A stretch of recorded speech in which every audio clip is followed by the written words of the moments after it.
we're going to get an Uther and then an Abathur ban. What do you think of that? Yeah, so an Abathur ban instead of the Morales. It leaves Morales up for I don't know man to pick up, but it's whether any of them have purchased her. She has only been out a few hours here. Some of these guys maybe just got home from work and are on for their first game of Heroes of the Night. So we'll see how that goes. But instead we're going to see a Kael'thas pick up. So Kael'thas hasn't really had any changes to him this patch. He's still the Kael'thas we all know and love. Or hate. Take your pick. I think I like him. I'm a big fan. Yeah, so we've not seen any games yet. You've been playing on the PTR.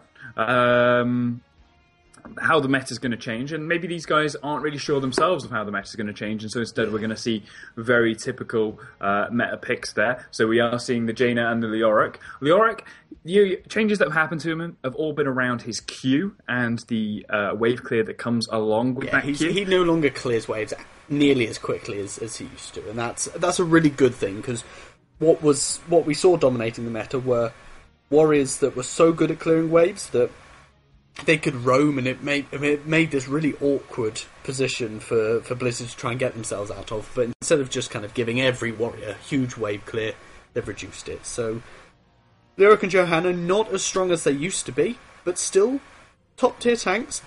By no means have they fallen off. Johanna's still going to be that super tanky person in the front line. She's still got that condemn to be able to pull you in. She's still got the shield glare to blind you. And she's still got a massive health pool. So she's still a pain to take down. Leoric, still the anti-tank of tanks. His Drain Hope hasn't been touched at all. So he will still drain you away and regen himself up while he's fighting. Yeah, definitely. So, and I think that now that Morales is a healer you can pick up, I think that Leoric is even stronger. Because one thing Leoric relied on was his self-healing. It's the amount of sustain he can provide himself. He's not the tankiest of tanks, but with the amount of self-sustain he has, he becomes really hard to kill. But you combine that with the damage reduction that comes out of Morales, plus the solo healing, and Lyric will just never die. It's crazy to think. So, Finish Quantum, like, their Abathur ban early in the game is pretty clever for the Cursor just because it's such a big map. But this looks very old meta to me. We've got a Zeratul and a Zagara bans in the second phase, and then Reyna Muradin. It does feel like these guys maybe haven't read the patch notes yet. But as we said, this is the first day.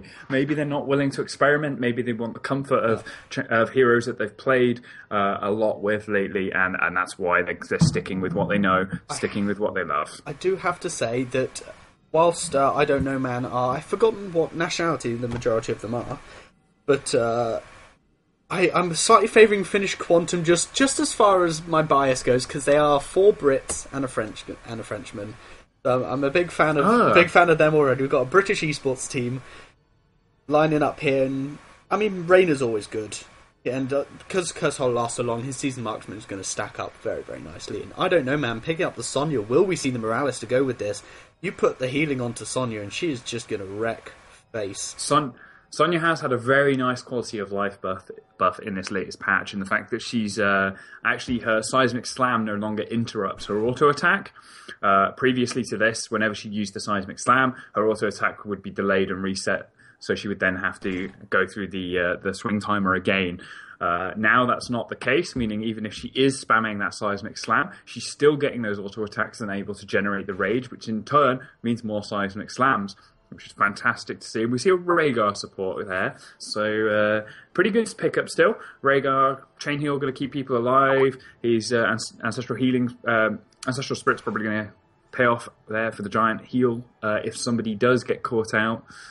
Yeah, 2 tanks from, I don't know, man. Seems pretty good. Yeah, both teams going with the double warrior setup, and we're going to get a Brightwing healer. Yeah, I was going to say, you're seeing what I'm seeing. I love Brightwing, but we're seeing so much of her recently. We're seeing more and more of her, and I still think she's probably the worst solo healer, just in terms of overall healing potential. But you put her in with the double warrior composition. Muradin, Leoric, both pretty tanky, both have a lot of sustain. Reyna has his Adrenaline Rush self-heal. Jaina, her positioning has to be kind of on point here against the Sonya, but with a tanky lineup, Brightwing can actually just provide so much more utility for the team, whilst also doing decent team. So yeah. Definitely what you say there. We are seeing a resurgence of Brightwing lately. I'm not quite sure what's brought it on, as she hasn't really had many changes. But yeah, so we're just going to get into the lobby and meet these guys so we can get this game on the go.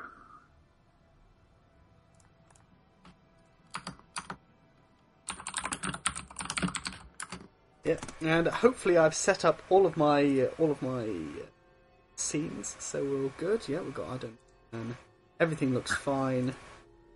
If our replay system is broken, we apologise. There was a new patch today. I don't know if there's a new version of Isles come out that will remedy that, or whether the old one will work. We'll find out when we load in. Oh yeah, I forgot about that. Oh no, I've got to be on this. So if we are without that, we'll have to do our best to bring up the talents at some point so you can see what is going on. Yes. Excellent. All good. I'm ready to go. I think we're just waiting on them to go in and then pick up their heroes. Yeah.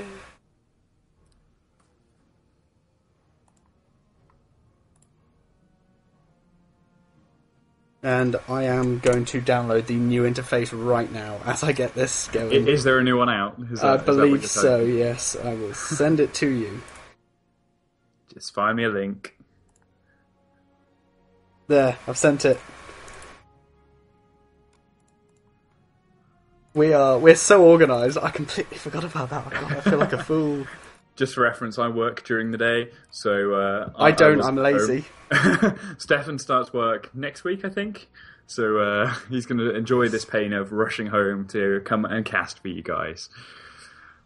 Though he has to rush home anyway because, yes, you are the designated driver, I believe. I am the designated driver. Got a little bit of colour coordination here with the one of the teams at least. So we'll see how this goes, but... as soon as it's done with Skype, I don't know why it's taking so long.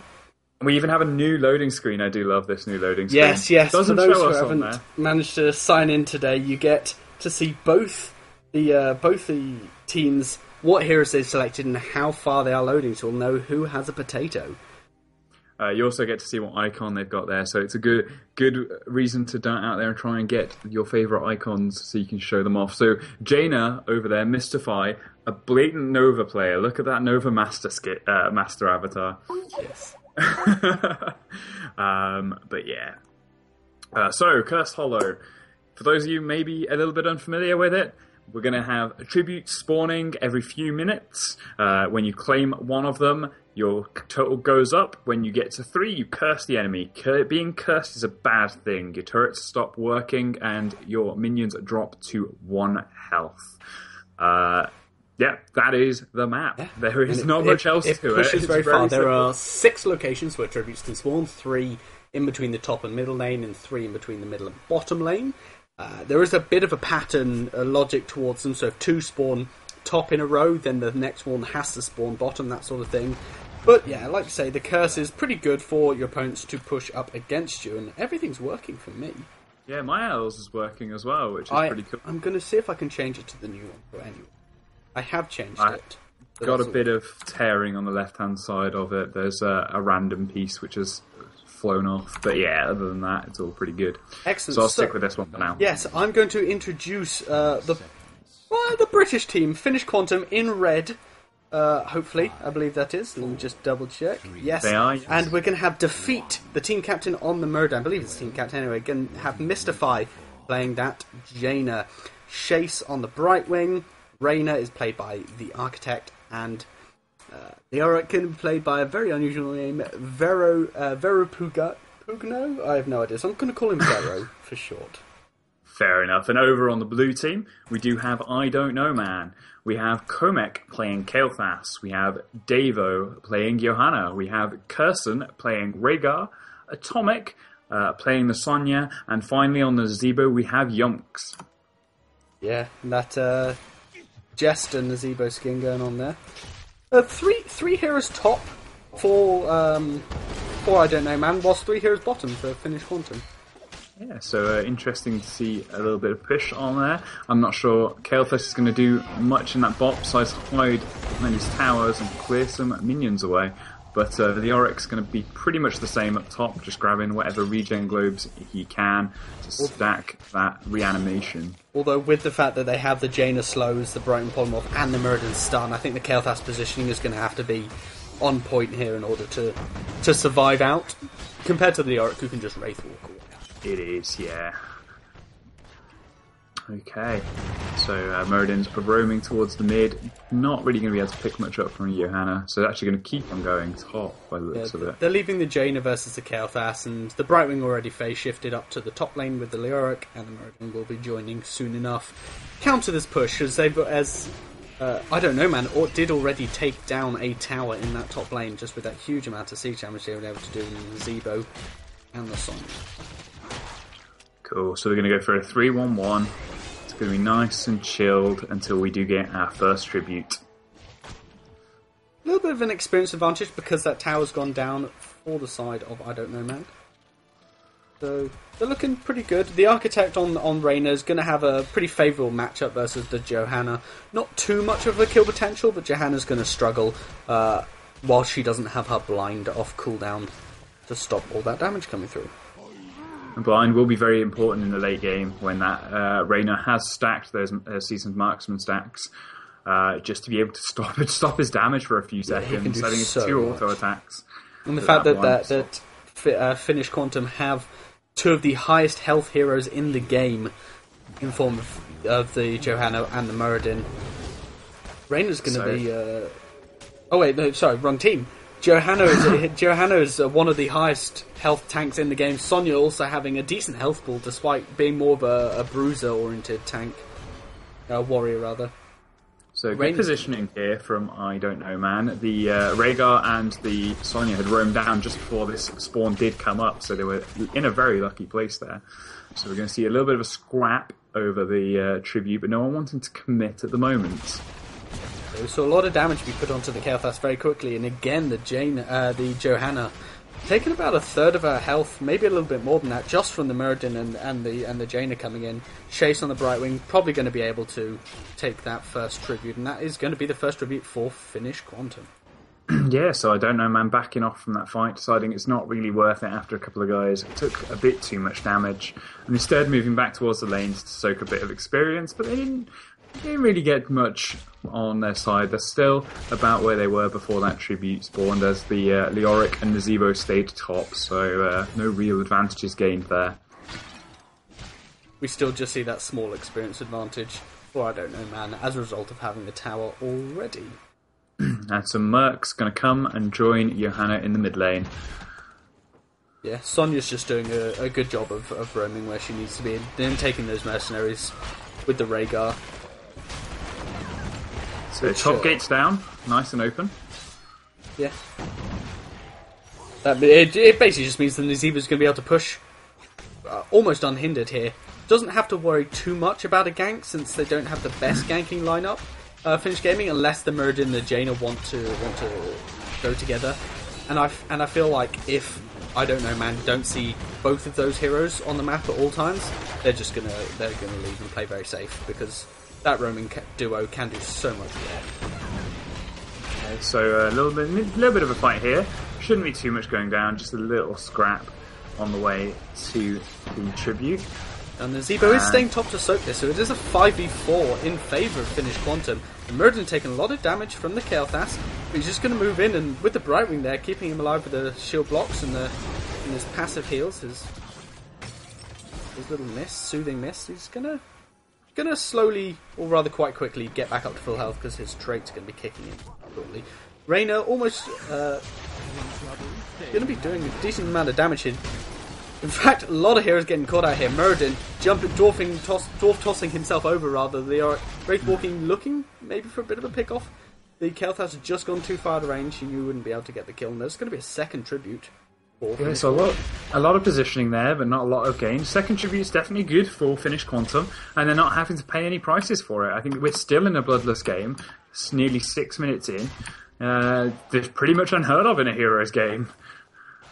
Yeah, I think the latest First Blood I've ever seen was about 9 minutes in the professional scene. That was a very low kill game, even though it lasted about 20 minutes in the end. Something like that. But the Nazebo's done good push in this top lane. In fact, Muradin taking some damage from Johanna, Dwarf tossing himself to safety as we've got the 3 heroes down in bottom for finish. Pushing quite handily. Now, yeah, they are looking to match that gate that both he's taking the top. Go on. Both tributes have spawned bottom, the first 2, so we're going to get the third one spawn top, guaranteed, in one of the 3 locations. It probably won't be on the left, my prediction is in the middle. Since there are 3 spawn locations, there's one there, left, middle, and Okay, right. so you reckon on the left-hand side? We'll see if that does come up. There we go. Oh, yes. The right-hand side, right there, right where it spawned. Yeah, exactly. That's what I guessed. You guys on the stream can see. I can't see what he was looking at, so you can tell if he was right or not. Now, I don't know, man. Really do need to fight for this. Both teams have their heroics, so it's going to be a really big fight. If one does start, but Chase is able to. No, he's the shield glare there, keeping him off that. So yeah, we've got a 5-5. The Reyna's positioning is a little awkward. He's going to have to walk around this big wall here to be able to get into the fight. So it makes it a brief 4v5 for a bit. Johanna jumping in, as is the Sonya, both doing a lot of damage and taking a lot. Muradin having to dwarf off himself out. We get a fantastic ancestral healing coming out of the Rhaegar, able to save out the Johanna. Meanwhile, Muradin, Leoric and Brightwing are all super low. This Gargantuan doing a lot. The Ring of Frost from Jaina. Not Water Elemental coming out here. Doing a decent amount to lock this down, but that is going to be the first tribute in favour of I Don't Know Man. So, with their tributes, taking an advantageous fight there. And yeah, just picking it up. 0 kills again. Still 0 kills, yeah, both teams being very, very cautious here. Just having a look at the heroics while we have a bit of downtime. Meanwhile, in the top, there is a bit of a fight. No downtime, I'm afraid. Kirsten got a bit aggressive on the fort, but they are going to just retreat, and again, no kills. Okay, I was watching mid, I was watching the Reyna and Johanna fight, I didn't realise something was going on top. That's my fault. Yeah, having a look at them. Finnish Quantum picking up Reyna's Raiders and Ring of Frost. Reyna's Raiders we used to see a lot of, but most people tending to prefer the Hyperion now that Yamato cannon does come online straight away. So, yeah, interesting to see. He's opted for the Reyna's Raiders there. Jaina in a potentially bad position. The Ancient Spear from the Sonya going to miss, and the Brightwing's going to base shift onto now. And Sonya taking a lot of damage. Really good gravity lapse out from the Chaos. Going to pick up 3. The Johanna coming in from the back, taking a lot of damage. A really good ancestral healing again. That's Sonya being saved this time. Brightwing getting low. In fact, the Muradin's going to die. So he's in the middle of all of that. Jaina Ring of Frost coming in, not really doing anything. I think it whiffed entirely. The Archer's going to get picked up and killed as well. And this is going to be a 2-0. The first 2 kills of the game on the 2 tanks. The side of Finnish Quantum. Yeah, so definitely good pickups there. Gonna get their, so I Don't Know Man, not Infinity, I Don't Know Man, gonna get their second tribute, and this is gonna make it 2-2, so the next one is a pivotal one, it means a curse. Yeah, so one of our teams is gonna get cursed next time, and the way it's going, it might be Finnish Quantum, they might be being put onto that back foot, they're just under a level behind I Don't Know Man there, and yeah, they're gonna want to try and win the next fight and get themselves back into this game. It does mean that I Don't Know Man, though, do have currently a talent point advantage, which is pretty crucial in the, just as far as for the next fight goes. We've got Kael'thas with his power spike for chain bomb, and Toads are huge, and a spell shield from the Johanna, so not going to take that much damage from the Jaina, and that's going to be really, really awkward for Finnish Quantum to fight into. They had, however, just back, so they're going to be very close to arriving as this tribute spawns, while Finnish Quantum have some more time to get into position around it if they do move, but instead they're opting to take their hard cam, so it's pushing on before they start a fight. Don't think Muradin's going to interrupt this. He is dwarf tossing himself in, but that's going to be a suicide. Immediately going to get gravity lapsed by the Kael'thas, and all the burst damage that comes on top of that. Wrath of the Berserker for Sonya popped as well, as she's all glowy. And this top fort's going to die immediately, as it was already very low. Just a little bit too late to the fight there. The Muradin having to go in to make sure that he can do something. And it's going to mean I Don't Know Man are going to be able to pick this boss up relatively uncontested. Yeah.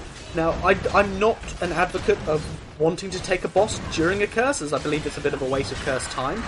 But we do see the boss picked up here. Well, some teams favour it a lot, and it's going to work out since they pick up a kill on the Leoric. They wasn't able to contest it.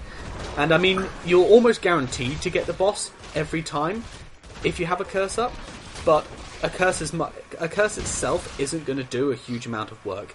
You need to have the hero split pushing or taking full advantage of it to get the best effectiveness out of it, and that's why I personally don't think taking a boss until at least the 15, maybe 20 second remaining marks is that good a use of time. As we see here, barely any damage done to the other lanes, just the towers and gates falling. But they are able to pick up 2 bosses from this, as they took the enemy's boss first. Yeah, which is definitely the correct one to take. Curse. Yeah, meaning their boss is now going to push on the bottom lane, and while their boss is pushing there, they're going to group push on the mid. So Finnish Quantum are going to be left with a little bit of a conundrum here as to whether they go and stop that boss in the bot lane or whether they come and fight in the mid lane. And either way, I don't know, man, are going to pick up some extra pieces here, even though the curse is now finished. Yeah, I don't know, man. They struggled a little bit in the early game, but they bided their time. They waited until they hit their level 10, and since then they've just been taking great fights. And there's a really, really good zombie wall. In fact, the Architect's going to take a lot of damage from the chain bomb coming out from Kael'thas as a result of that. And this middle wall's going to be falling very low. Meanwhile, the boss in bottom lane is still pushing. It's only lost about a third of its health. Yeah, so brilliantly played tactic there. Maybe not what you'd normally agree, but it's working for them here. Oh, definitely. I fully agree with it. If they take the enemy, if you take your enemy boss first, and if you take I'm backtracking a little bit now, but in all seriousness, if you can take the bosses one after the other and then split push as effectively as I don't know man have, then yeah, I'm all for it. So a Ring of Frost there, blown by Jaina. Unfortunately didn't pick anyone up but the Gargantuan and the Johanna. And Finnish Quantum are just going to try and push, I don't know, man, away from their base here. One keep going down. They're not really wanting to lose anything else here. But they have given I don't know, man, the run of the map now. Yeah, I think I don't know, man. I'm very happy with just taking a keep and leaving. At this point, they don't really want to push in for the core and try and win. So taking the keep, which is the main objective of pushing a lane, absolutely fantastic for them. So they're in a really good spot as their bruiser camp spawns, and they're just going to take it immediately with the Kael'thas, Sonya, and Johanna all being there.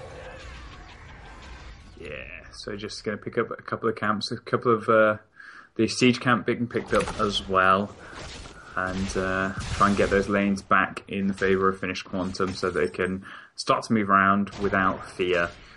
So at the moment they can't roam too far away from their minion.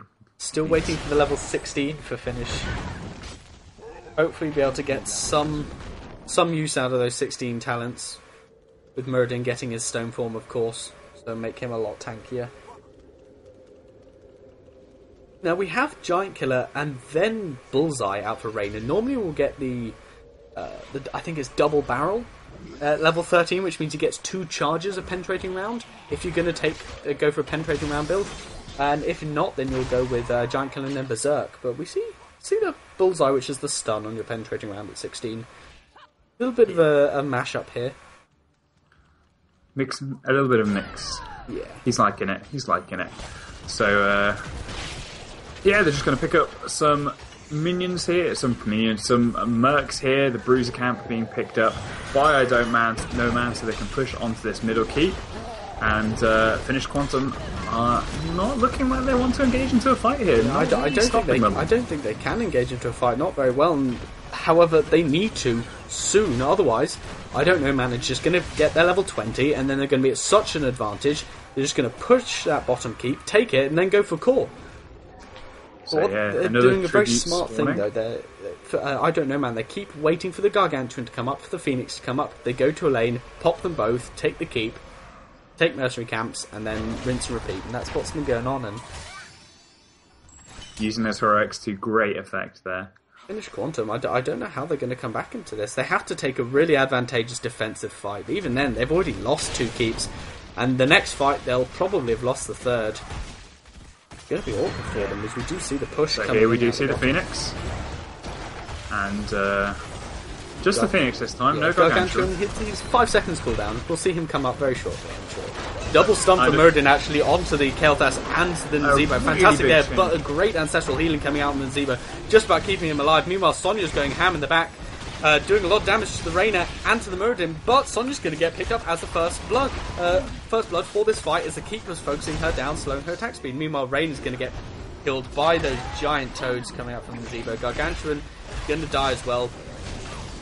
Middle health for both teams. Wow, that chain bomb doing so much damage there. Murden might spread it to Jaina. He's going to die from that. Doesn't spread it to Jaina. She's going to just about stay alive. The Brightwing taking a lot of damage, falling very low. And they're just going to have to back. Well, 4 members up for... I don't know, man. This keeps gone. Yeah, 2 for 1 there. It did look like there was a big Ring of Frost coming in the middle of that fight, but actually didn't do as much damage as they would have hoped. So it looks like there is another tribute spawning that, I don't know, man, are likely to be able to pick up without much contestation from Finnish Quantum, and it could end the game here as their minions are going to go down to 1 health, and all 3 lanes are going to push in. I mean, the Ring of Frost, as you said, it was really good and it did a lot of damage, but they focused on the Zebo, but they didn't all focus on the Zebo. I believe the Reyna was on the Kael'thas, whilst the Jaina was focusing on the Zebo. Something like that happened. At any cost, the Nazebo took more damage, but didn't quite die, and then got ancestraled, and the Nazebo was back up to full, and that was an ultimate and a lot of focus wasted at that point. And that's the power of Rhaegar's healing ultimate. So I don't know, man, opting to pick up this boss again, and this time they look like they're probably just going to push with it and push onto the core. Now undefended, no keeps up, 1 single tower with a couple of ammo in it, but that doesn't matter because they're under the curse right now. Meanwhile, Rhaegar's just going to move in, Curson, do a little bit of damage to it. Murden trying to scare him away, but he's going to take a lot of damage. He's going to pop his avatar here, but he's falling down really, really fast. Reyna's ready to come down, doing a lot of damage. Phoenix not really doing that much. The Ring of Frost comes out, lands only on the Rhaegar, and the Murden, the Leoric, who's now in the middle of the fight, is going to get picked up there pretty quickly. Murden very low on health, as are the Reyna. They're going to have to go back to base if they don't want to die. But this core's going to go down while they do. Yeah, meanwhile the good game, guys. GG. I don't know, man. Picking up their first game, round 1 versus Finnish